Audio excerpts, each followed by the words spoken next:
Hi, David Orlofsky, and welcome to the Rabbi Orlofsky Show. And whether you're watching with our friends over at Turning Time or wherever you watch and listen to your podcast, we are so excited to have you along. And I say we because this is not just me, this is a community. We are a community. Yeah, I'll let you in a little secret. I have spoken to a number of people here in Earth, looking for a piece of land where I would be able to build a community. And actually, after all of my scary videos about making Aliyah, to try to put together a community for people who might want to actually move here in spite of everything that I've done. And we could live in Swirl in our little bubble and, have a shul and schools and a whole community, and that would be a lot of fun. So I have not been successful. I've had a couple of ideas and offers, but nothing that will meet my demanding requirements. But ad kadei kach, that's how I feel about everybody who participates in this podcast. I say, wouldn't that be great if we all got together and lived together? That was also my idea with the Pesach program. Luckily, I didn't do it this year because we would have been closed out. But, we have had a virtual Pesach program. And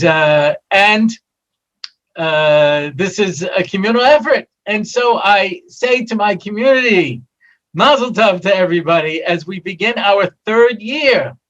It was 2 years ago that we started this. Hard to believe. I, who have the consistency that amounts to the memory of a goldfish, which I think is about 3 seconds. I've reached the stage where my father was when every single person he tried to mention was named, what's that guy's name? Anyway, So here we are now, starting a third year.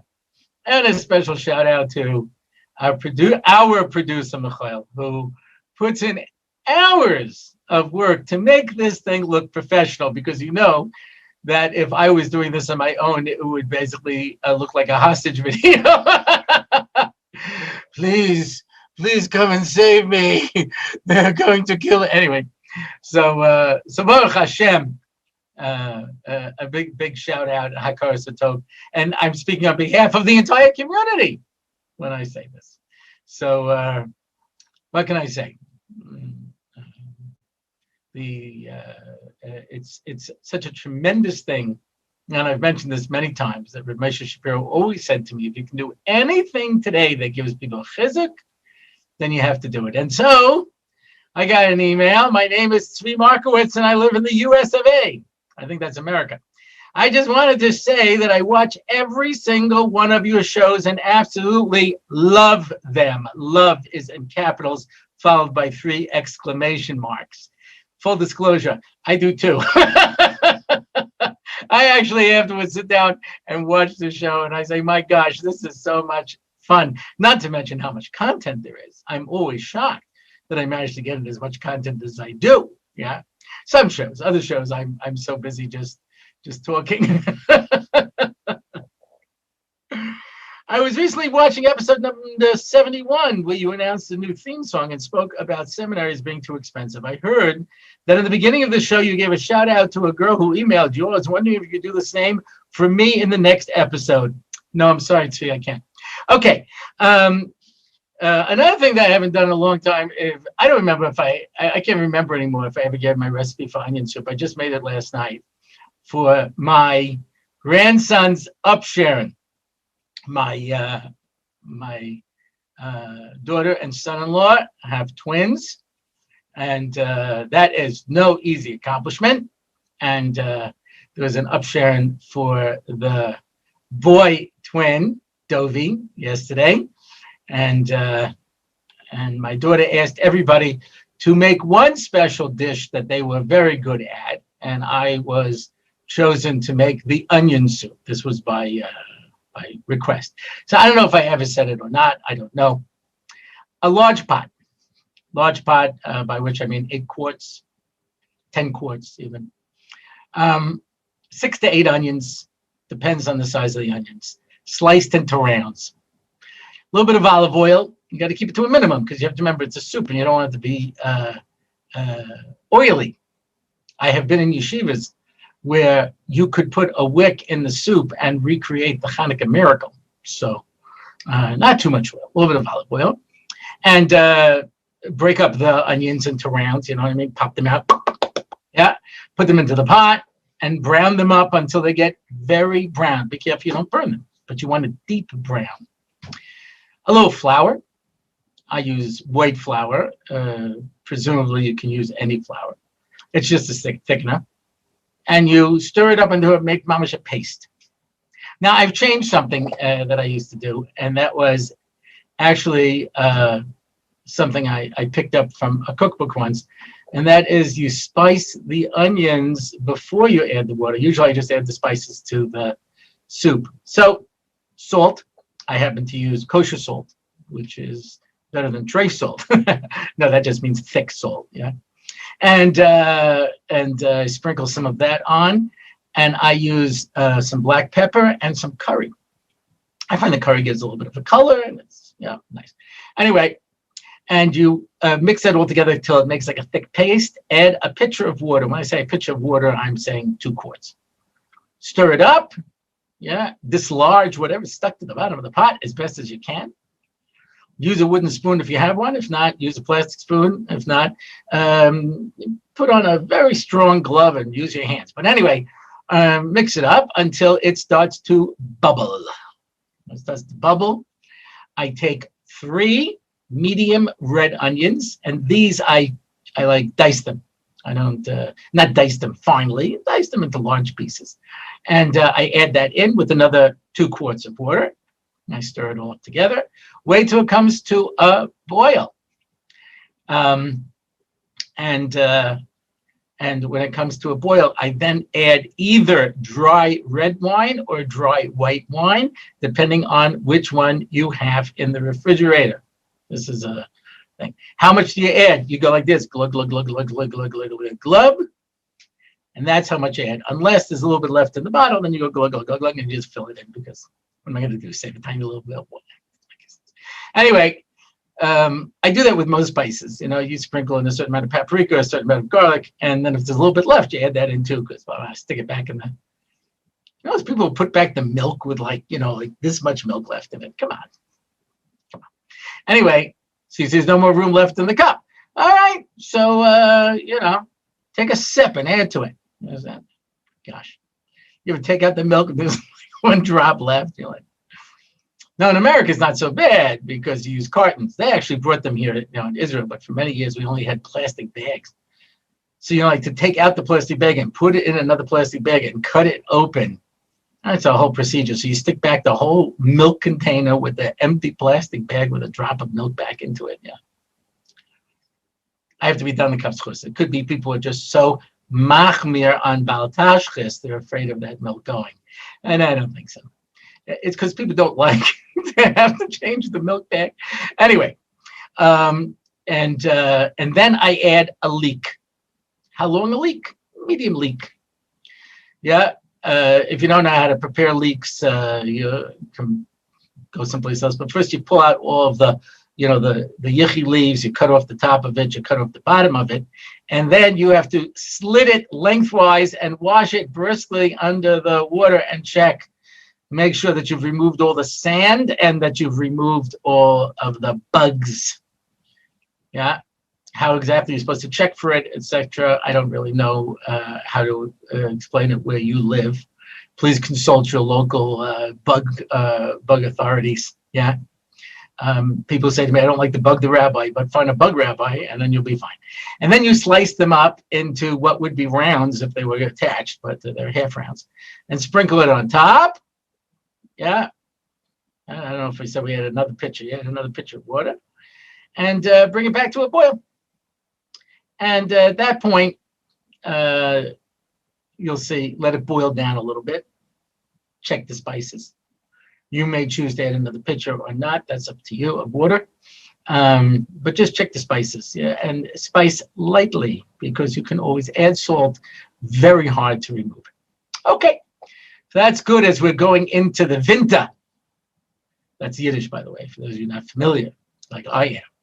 Yeah, a gesunde Winter, we say, which means have a healthy winter. Yeah, they translate that into Hebrew here in Israel, choref bari. Yeah, so I guess in English you say have a healthy winter. But that's good on those, especially when it's cold. Now you can add some, when it's done, you can add some grated cheese to it. You can add some croutons. If you do, I always suggest using the smaller croutons because the larger croutons tend to fall apart and just become a big mush in there. You ever have an onion soup where they like put in like a lot of cheese and a lot of the big thick croutons and the whole thing becomes a big goosh, a big mass of. It's not a soup. A soup has to be something that you can use to annoy people.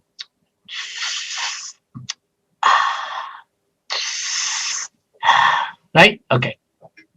So that's it. I even gave this recipe once before, but I just made it and it's on my mind.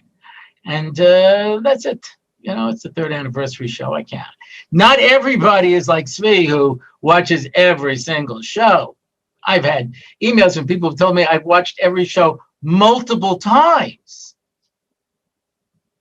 I might do that. I just don't remember. But anyway, so that's it. We start our third year, and the sponsor for the 3rd year is sponsored by Benji and Alana Rosenbluth as a schus for our children on the occasion of the bar mitzvah of our son Moshe Gabriel on Shabbos Bereshis. Moshe loves listening to the podcast. Clearly an intelligent and mature young man, and we think he would really be touched by a shout out. Well, you get one, Moshe.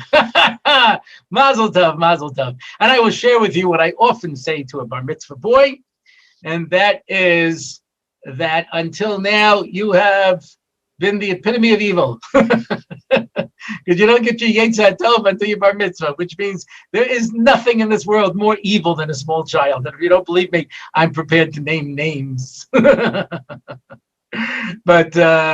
that's beautiful. You mamish have joined the Klal Yisrael, the Kahol. You're now a member of the congregation. It's an amazing thing. When it comes to counting a mitzvah, counting a minyan or doing a mitzvah, your status is just up there with the greatest Gedolei Torah. You have now assumed a role of responsibility and take it seriously because Klal Yisrael needs you. How many intelligent 12-year-olds were there out there in the world watching the Rabbi Orlofsky show, understanding the depth of meaning and inspiration that comes out, I was going to say every week, but sometimes it's more than every week. Yeah, multiple occasions. So big mazel tov to the Rosenbluth family, and may you see nachas from Moshe Gabriel and from all of your kinderlach. I always tell the story when my father had Yena Machla, we went to see the Square Rebbe. My father wanted to do this virus treatment in Hungary because the chemotherapy was killing him. Yeah, and we were waiting online, and person after person after person came to the Rebbe. And whatever they came for, whatever issue they were coming for, and again, they spoke relatively low, but at the end, the Rebbe would always give a big bracha, nachas from the kinder. That was the greatest thing. So since your bar mitzvah is Parshas Bereshis, I'll throw in a little vart about Parshas Bereshis. I actually am going to pick up a theme from Parshas Bereshis today, but I'll throw in a little vart. Yeah. When the klola is given to Chava, yeah, since I know I do have people who are not so Hebrew savvy and some people who are not Jewish who watch this podcast, I will translate the terms. When God gave the curse to Eve, so he gives a whole curse, and Rashi explains it. First, he says you're going to have tsar gidul banim. You're going to have the pain from raising your children. Second one is you're going to have the pain of pregnancy. And the third is you're going to have the pain of childbirth. So, strange. It's out of order. You should have first said pregnancy, and then you should have said birth, and then you should have said raising the children. That should be the correct order. Love and marriage go together like a horse and carriage, right? So first you get married, then you get pregnant, then you have a child, then you have tzarki dubanim. How can you kill children, give you aggravation before they've been born? Don't worry, they make up for it. But how do you have tzarki dubanim? So one of the Mefarshim give an answer. It's pragmatic. Adam and Chava had their children in Gan Eden before the Chet. That means it was in a minute. Now, if you're old enough to appreciate this, and many people are not, but it used to be that if you took a picture on a camera, a photograph, it came out on film. Now, my father used to make his own little dark room. My dad could do anything, whatever it was. He would teach himself how to do it. He would put on this little red light, and he had the different chemicals, and you would take out the film, and you would, put it in this solution and that solution, and this, and then hang it up to dry, and then afterwards you could make prints from it. For those of us who were not as savvy, we would put in a little envelope, mail it, and eventually you'd get back your photographs. And it was a process. It took a while to get those pictures. Yeah. Now they have digital cameras. You see, when people go through it, they've taken hundreds of pictures. And for some reason, they have to put all of them up on WhatsApp. I don't know why you don't just pick the ones that are most engrossing. Yeah. But everything goes up because to take pictures is so easy. The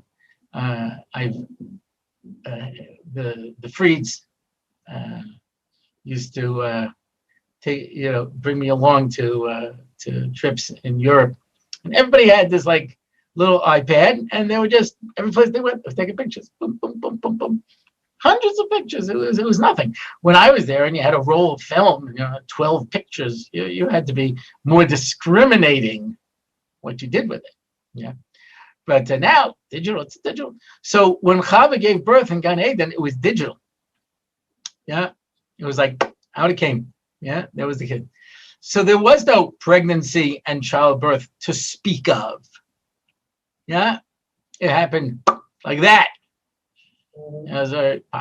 Today, the order's changed. But when he was giving the curse to Chava, the children, there was no pain of pregnancy or childbirth. There would be in the future. But for now, the only thing she was going to start with is Sar Gidul Banim. And if your kids are kind and hevel, trust me, you had Sar Gidul Banim. There's another answer. And that is, not everybody has pain of pregnancy. There is more than one story of a woman who went to the doctor complaining of stomach pains, and the doctor checked her and said, "You are in labor for childbirth." She didn't know. The pregnancy was so, it was so painless. It wasn't even aware of it. My sister-in-law, R Orlofsky, give her a little shout out. She said her grandmother used to have to keep a towel between her legs in the 9th month because the baby would just fall out.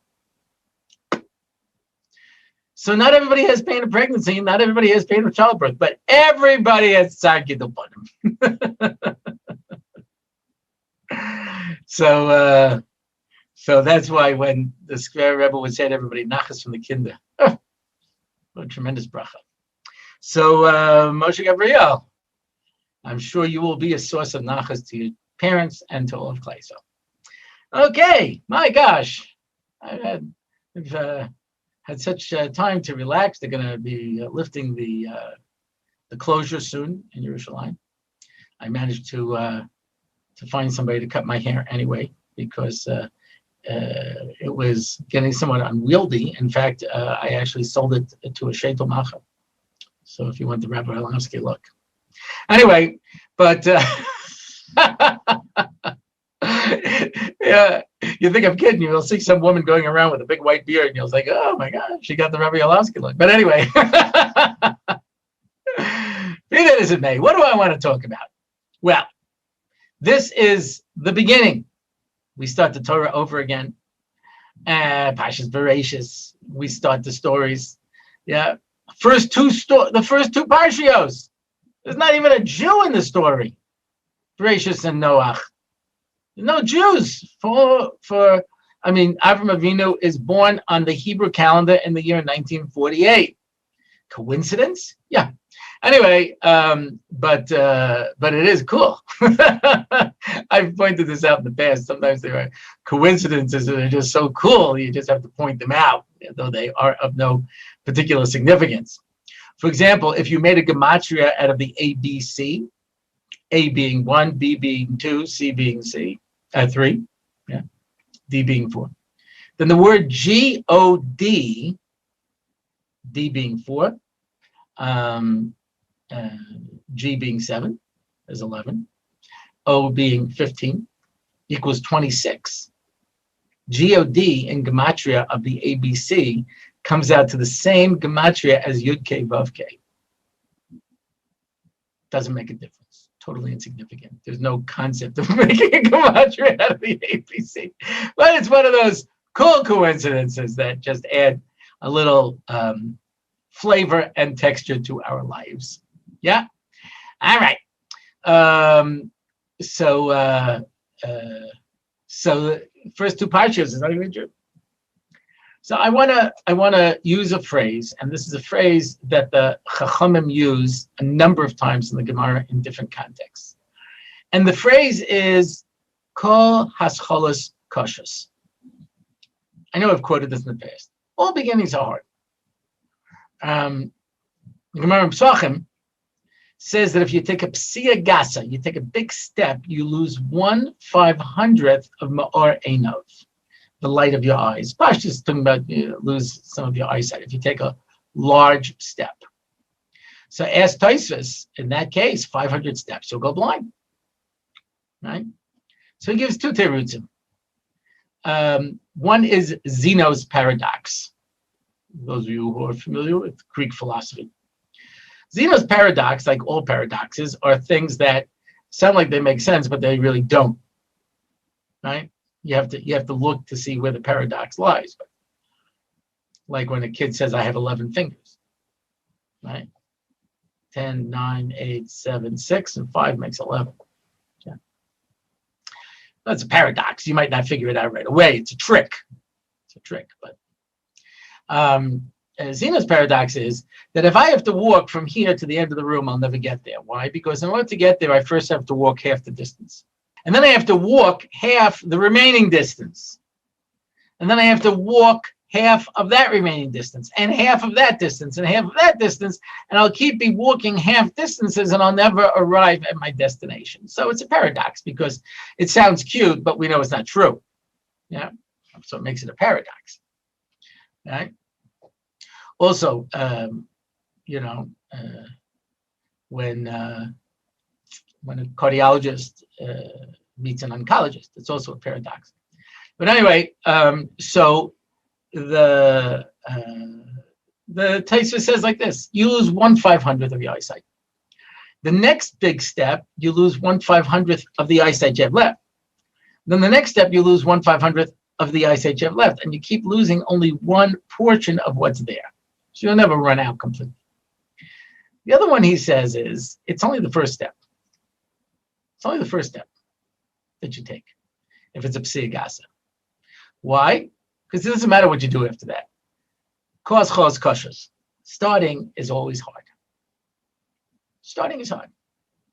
Now, what does that mean? Yeah. So you could say psychologically the anticipation is difficult, getting yourself up and going. Yeah. As an older fellow said to me once, my get up and go, got up and went, So you have to get up and you have to get started and you have to start moving and you have to do whatever it is that you have to do. Okay, that's pragmatic. But there's something deeper here. And that's the following. I'm sure you've heard this Chazal as well. Yamin, kar b'yamin u'b'smol doichik. Pull close with the right hand and push away with the left hand. Okay, again, that's learned in terms of psychological. Make more of an effort to draw somebody close, and when you have to push somebody away, do it with your weaker hand, with your left hand, because you don't want to spend as much effort pulling somebody close as you do pushing them away. And unfortunately, as somebody once said, the Alta of Slobodka knew how to take a boy apart and put him back together. Today, we're half as good. We're very good at taking people apart. We're not so good at putting them back together. And how many people in education, can destroy a kid without taking the time to realize the consequences. I must have told the story over the past 2 years. This boy was in Slobodka. I've been there for 10 years.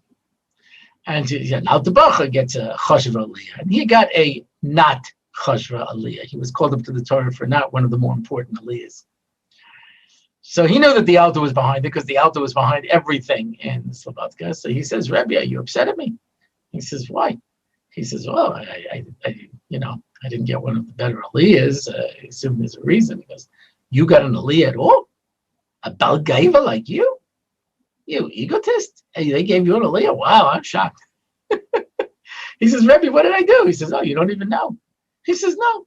He says, when you came here 10 years ago, there was an old Rosh Yeshiva.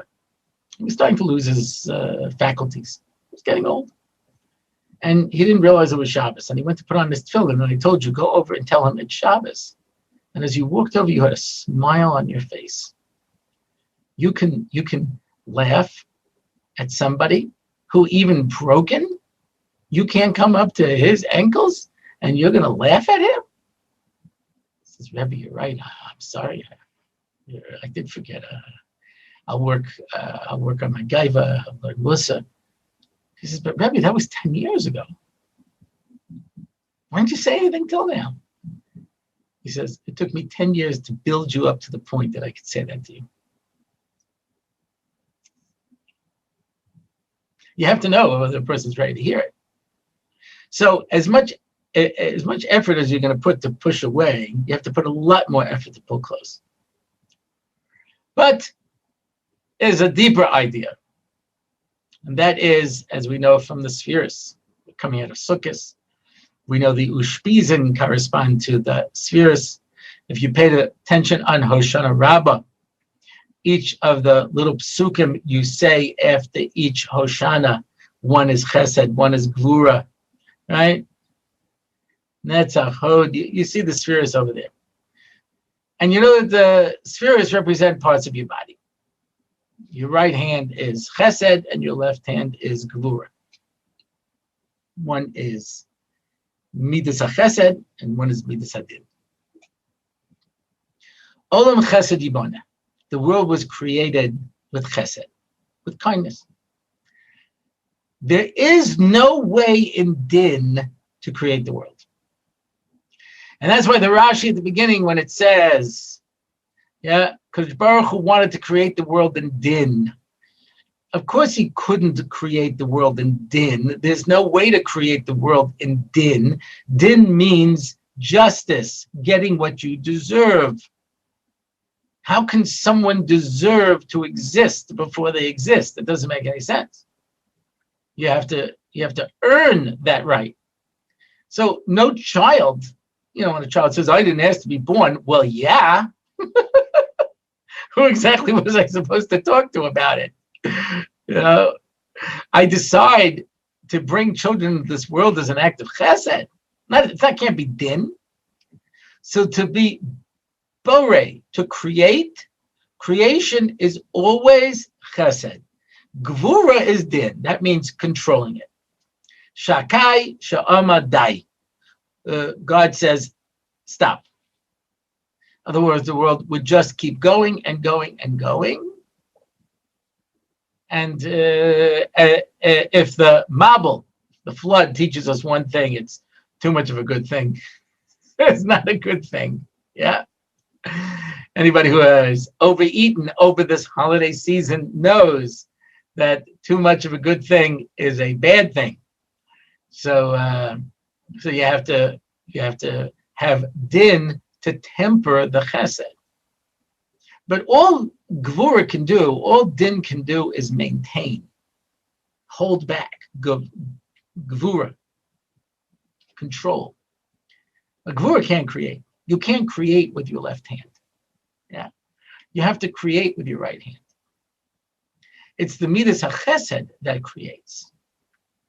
So when you say karev biyamin, it means that the right hand has more power.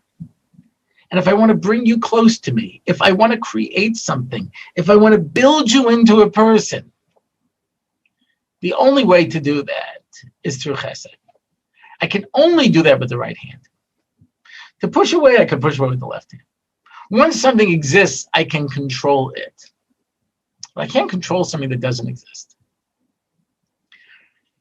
Kos koshers means that beginnings are hard because it takes a lot more effort to start something.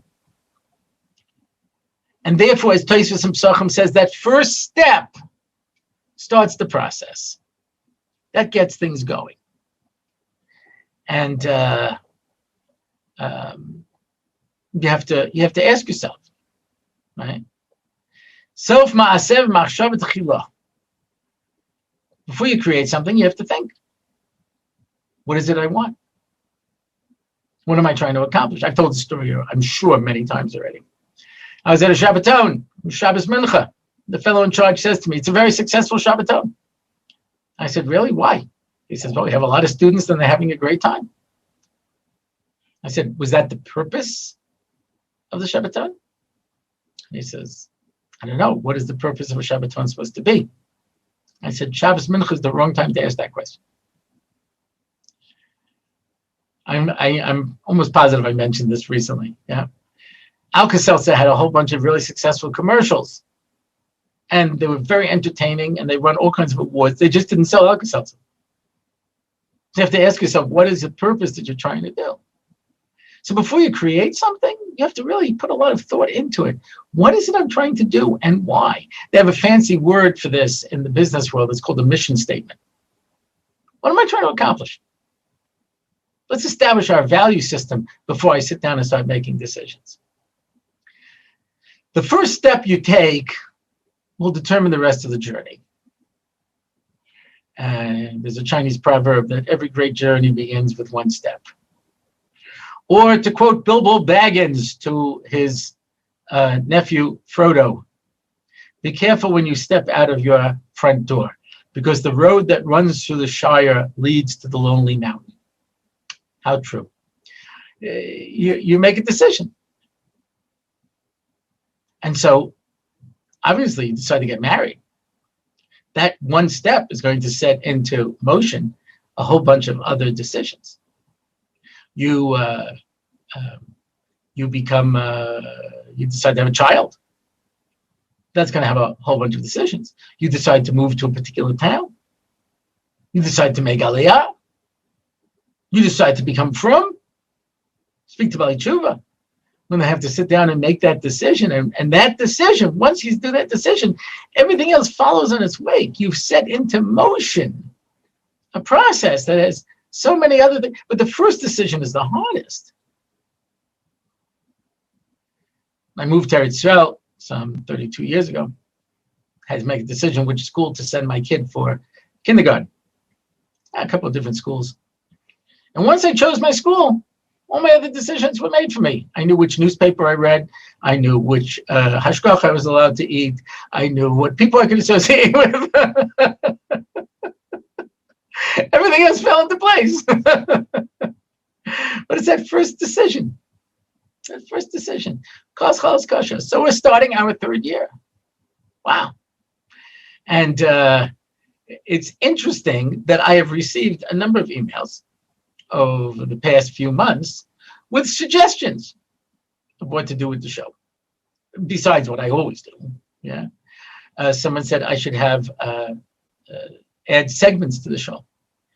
Maybe we should have a question and answer section where every week I answer one or two questions from the mailbag. You understand? The suggestions came in. I don't know. We'll have to think about it. Kosher. When you start something, whatever it happens to be, yeah. I used to write a column in the Hamodia on the Chinuch. It was very hard for me because I had to create a work of art from scratch every single week. And my wife said to me, "Look at columnists. They don't do that. They have they have a formula.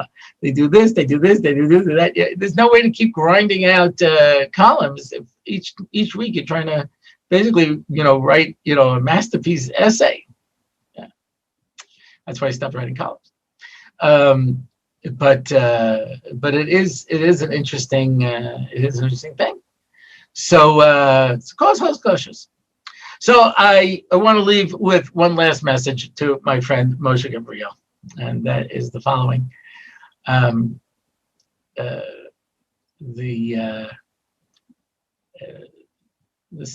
The Rav Gardens here in Eretz Yerushalayim, he brought his bar mitzvah boy to the stipler when he was bar mitzvah to get a bracha that he should be a Talmid Chacham. So the stipler says, "Fine, I'll give you a bracha, but how are you going to become a Talmid Chacham?" No, hard question to ask a 13-year-old.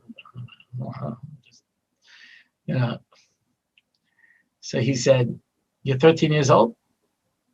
He says, "Sleep 8 hours a day. Either 8 hours at night or 7 hours and take a nap, whatever it is. And you need time to daven and to eat and hygiene, all that kind of stuff. And it should leave you with that should take about 4 hours. You should be left with 12 hours a day." He says, "You learn for 12 hours a day from now till you get married, and I promise you'll be a Talmid Chacham." Kosher. Making a decision. I give a daf yomi online when Erevin now, and Erevin's not so easy. But there were people who made a decision back in Bereshis, and they said, back in Brachos, and they said, "We're going to start daf yomi." That's a commitment. That's every day. That's grinding. You turn around 7.5 years later when you finish Shas and you say, "That was because of a decision I made. That was that first big step I took that put me onto the road, and I just followed through." Lech lecha me'artzecha el ha'eretz asher ha'eka. Go on a journey, and I'll show you the destination. But you have to set yourself on a journey. But this world is a pathway, corridor. We're going someplace. So mitzvah Hashem, everyone should have a great start to this new year. Everyone should make an effort to go through the parsha every week with Rashi. Make an effort. It'll change your life, trust me. I'm speaking from experience. Yeah. When you finally bite the bullet and you sit down, you mamash go through all the Rashis. Life-changing experience. You do that every year. After about 3 years, it'll come almost automatically to you. Whereas we say in Hebrew, ba'ofen otomati. Anyway, so that's it. Give everybody a bracha. Should be a great year. Everything should go well. And that's it for this week. If you want to find out more about the show, you can go to my website, RabbiOrlofsky.com. You can leave comments. You can contact me. I'm way behind on my emails. I apologize. It's between the Yom Tovim and the Corona scare and all that kind of stuff. I fell behind, but I want to get to everybody. I really do. Please don't think that I've forgotten about you, because my memory is. Anyway, so you can contact me. You can sponsor an episode, and that's it for this week. I'm Dovid Orlofsky, and this is the Rabbi Orlofsky Show.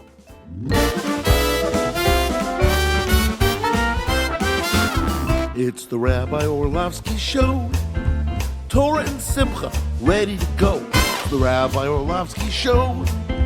Knowledge and wisdom will help you grow. Lots of fun in every episode, and we don't have to rhyme.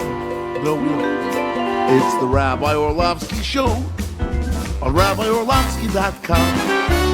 Torah anytime, YouTube and more. It's the Rabbi Orlofsky Show. Torah and simcha, ready to go. It's the Rabbi Orlofsky Show. Till next time, till we meet again. It's the Rabbi Orlofsky Show. It's the Rabbi Orlofsky Show. It's the Rabbi Orlofsky Show.